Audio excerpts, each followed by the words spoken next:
Welcome to my channel limitless health. ఈరోజు మా తమ్ముడు ఫిష్ మార్కెట్కి వెళ్ళి ఒక ఫిష్ తీసుకొచ్చాడు. దాని పేరు ట్యూనా అంట. నేను ఎప్పుడు వినలేదు పేరు కూడా. ఎప్పుడు ఆ కర్రీ కూడా టేస్ట్ చూడలేదు. ఆ కర్రీని ఈరోజు ఏ విధంగా తయారు చేసుకోవాలో చూసేద్దామా. ఫిష్ ముక్కల్ని ఫస్ట్ ఉప్పు గళ్ళతోని క్లీన్ చేసుకున్నాను.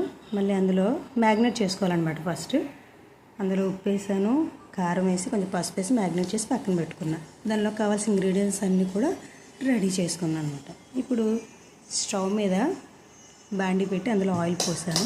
ఆయిల్ మరిగిన తర్వాత దానిలో పచ్చిమిర్చి, ఆనియన్స్ వేసాను.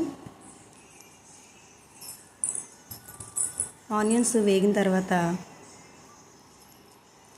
అందులో కొంచెం అల్లం వెల్లుల్లి పేస్ట్ వేసుకున్నాను. అలాగే టమాటో మిక్సీ ఆడాను అనమాట. ఆ టమాటో పేస్ట్ని కూడా ఆనియన్స్లో వేసుకొని దాన్ని కాసేపు మగ్గనిచ్చాను అనమాట. మగ్గనిచ్చిన దాంట్లోనే మనం ముందే మ్యాగ్నేట్ చేసుకున్న ఫిష్ పీసెస్ని వేసుకున్నాను అనమాట. అన్నీ వేసుకున్న తర్వాత చింతపండు పులుసు బాగా మరిగిన తర్వాత అందులో లాస్ట్లో కొంచెం కొత్తిమీర వేసుకుంటే మన ట్యూనా ఫిష్ కర్రీ రెడీ.